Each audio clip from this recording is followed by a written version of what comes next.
Hey guys, what's going on? My name is Kreative Mike and welcome to our PadSplit here in Washington, D.C. Beautiful D.C. area. Come on out, check out this house.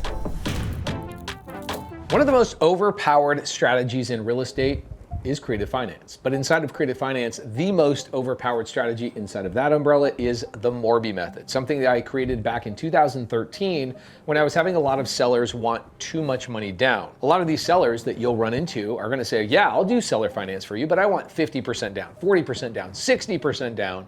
And so I came up with a strategy called the Morby Method. Now, I'm not egotistical, I just didn't know what else to call it at the time, and it was something that I only felt like I was doing, and it turns out I was right. Now, everybody is doing this, and sometimes in the wrong way. But in today's video, we're gonna be talking about Michael, one of my sub 2 students, doing it the right way. Morby Method can be overpowered because it's a strategy that allows you to get paid in the process of acquiring real estate. And so sometimes you'll see people take some of these very powerful strategies and do them the wrong way, chasing these upfront fees.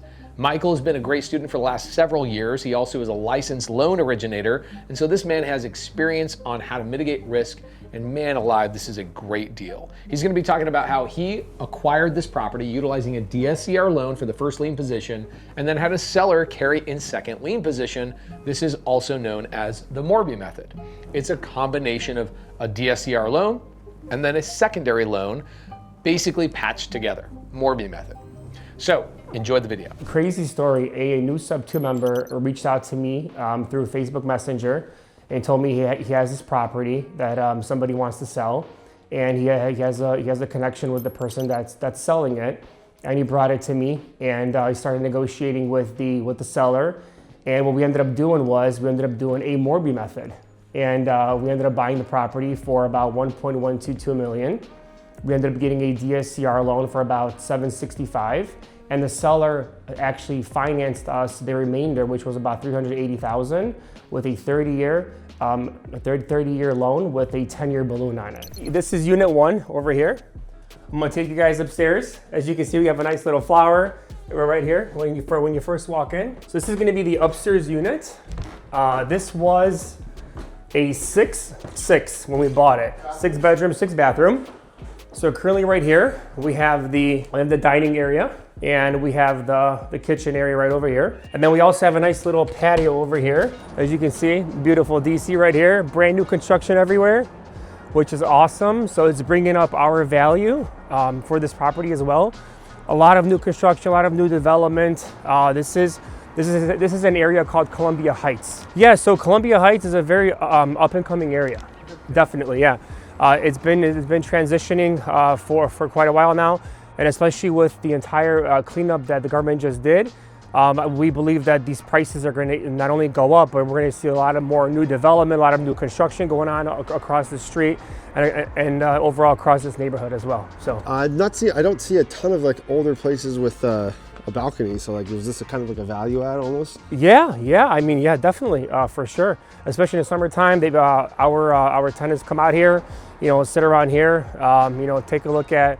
They have a nice view, if they want to. Some of them, as you can see, smoke cigarettes, so they come out here for cigarette breaks, So yeah, you're definitely right. Not everybody has a balcony, right? So it's definitely a new one. Yeah. I guess it's a hot commodity over here. Michael does not live in the area that this deal is purchased. Now, a lot of people ask this question of, is that common? Yeah, the reality is it is common. In fact, I prefer to buy things virtually rather than locally, and I'll tell you why. When I buy things locally in my rental portfolio, it causes me to be the person that picks up the hammer, goes over to the house and fixes the thing, which then keeps me from doing the actual business of finding more deals. Michael and a lot of my students in sub 2 will go out and acquire properties across state lines in an attempt to force themselves to have other people manage and represent them on those individual properties, giving them the cheat code of being able to be free to go out and find another deal. You guys can see we have every single door numbered, right? So there's unit 1, there's unit 2, and every single unit is filled besides 1. So there's our first bathroom here. And there's additional units here. As you can see, we got a nice little lamp here with a little flower. So if this was just a normal place, like would both these two units be connected, or did you guys separate them? This is a duplex. Oh, okay. Yeah, cool. yeah, it's a duplex. Yeah. So right here is just the laundry. The furnace is right over here. Another unit is right over here as well. Yeah, and there's a backyard, and we also have like a parking space, which is very rare here too. Okay. So yeah, so we have a parking space here. Is this a laundry unit for both units? Yeah, there's another one. There's another one downstairs, I believe. But yeah, so right here, we're going to be actually renting out this parking space.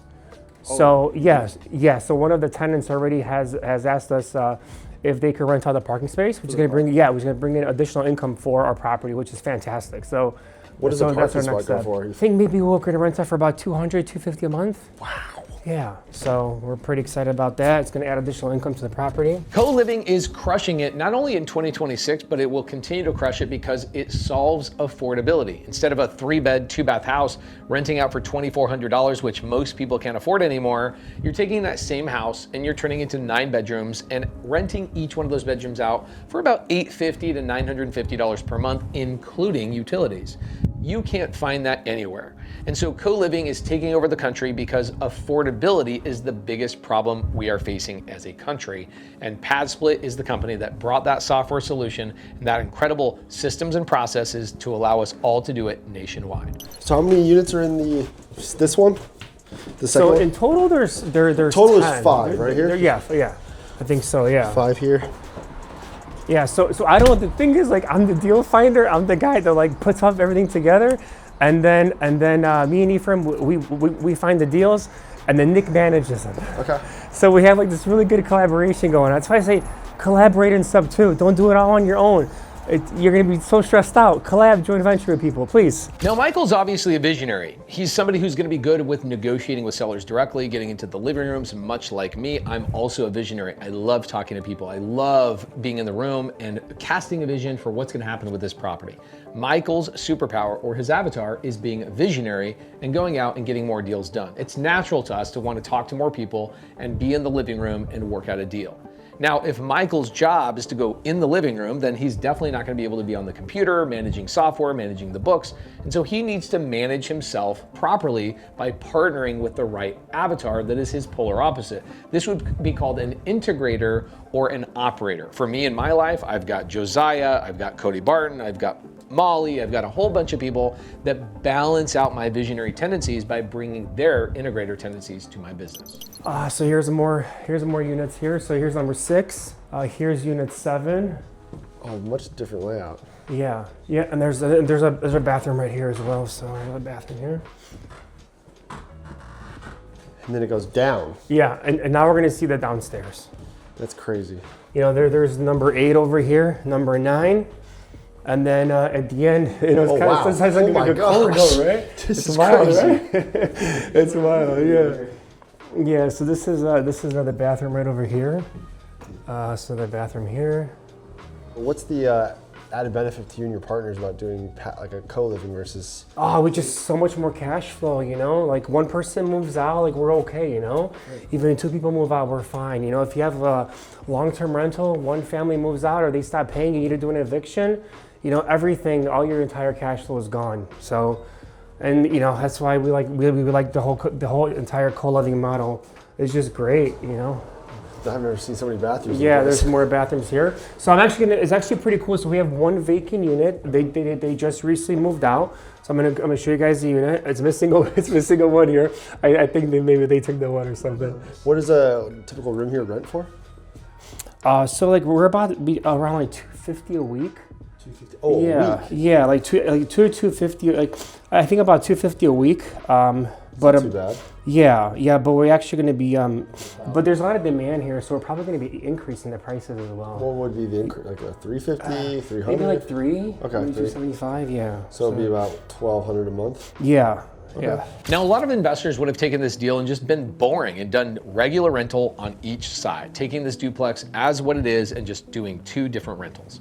The problem with that is that when one tenant moves out of one side, you've lost all your income and now you have an expense on that unit while somebody is not in there paying that expense. What the genius is when you take creative finance, the Morby Method, and you pair it up with creative rentals, which is co-living and PadSplit, you basically take a multifamily asset and put it into a single family environment. It's the ultra creative finance strategy, and I love to see Michael doing it. There we go. All right, fellas. So this is one of the units. Look at this wow, room. this isn't bad at Very all. sizable room, right? Yeah. So this is a A little low big, bridge for us tall guys. But yeah. I mean, if you definitely pass me, which I'm 6'2", yeah. you definitely gotta. Yeah, it's a little bit. Yeah. Be a little bit much, but no, it's all good. Yeah. So this is look. They basically have a walk-in closet in this room. Well, The closet. did you guys furnish it, like, or? Yeah. We furnish everything: the bedrooms, the tables, the lamps, Okay, interesting all that choice. stuff. Yeah. This probably was here. It's probably too heavy. to move out. This probably came with the house. Yeah. I mean, is it stuck? Let me see. Oh no, it's not stuck. No, it's but it not. looks heavy as yeah. hell. But can you imagine taking this out though? Yeah, Like, this is crazy, right?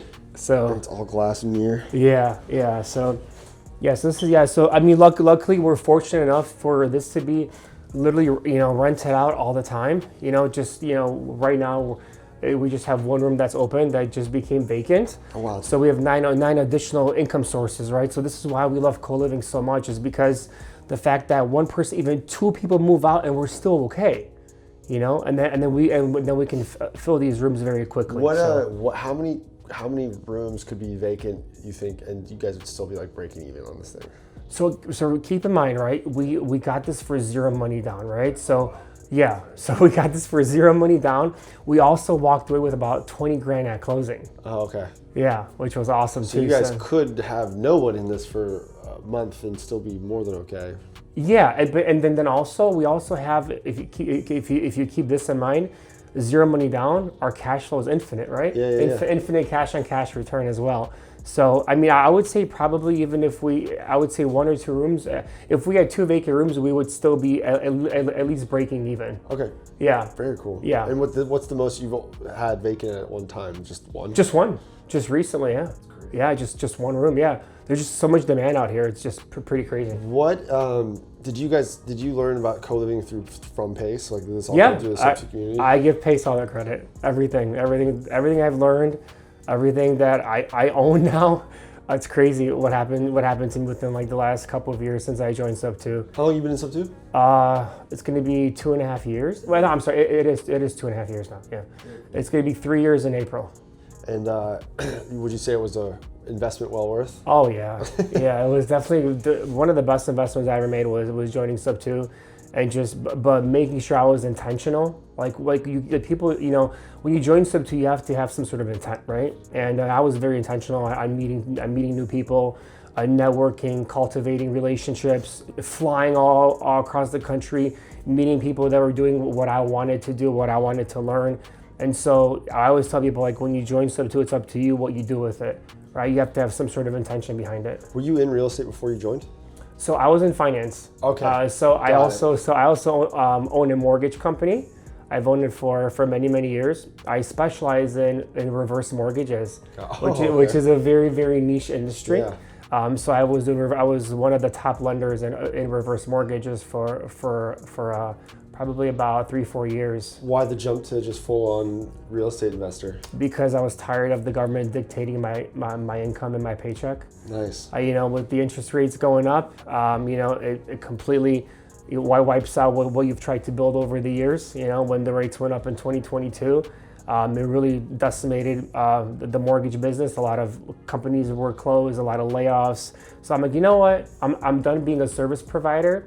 I'm going to be the investor that actually owns these properties, right? So that was my biggest transition, my biggest pivot I've ever made in my life, and I haven't looked back since. So from my experience, I would definitely recommend joining Sub2. I mean, just the community alone and the networking itself is worth every single penny within Sub2. I think everybody's different. There is so many different ways you can go. There's so many different avatars. So my avatar is, I'm good at sales, right? I'm good at marketing. So I'm the deal finder. I'm the guy that goes out there, talks with the agents, talks with the sellers, negotiates, trains my team to do that. So that's my avatar, right? But you can also go out there and find deals for people like me or for other people. So it all depends on kind of like your personality, right? Because you can also be an integrator, right? Like there's guys like me that we're just like sales and marketing, we're visionaries, right? So we need integrators to join our team to help us with the systems and processes and procedures and just putting everything in place, make sure everything's in order, if you want to scale or depending what you want to do. So but I would probably just like Pace recently was talking about, just being a bird dog for somebody. You know, it costs you nothing. All you're doing is you're asking about the buy box and, hey, Mike, what's your buy box, right? My buy box is this. Okay, let me go find you some deals. Very cool, man. Where can they reach you at? So you guys can follow me on Instagram. It's creative_Mike with a K. It's not a C, it's a K. And then also I do have a YouTube channel. It's called Creative Mike as well. So Creative Mike with a K on the YouTube channel. And of course I'm in sub 2, right? So if you guys are in sub 2 as well, you guys can reach out to me. My real name is Michael Malyszko. So, but everybody calls me Creative Mike.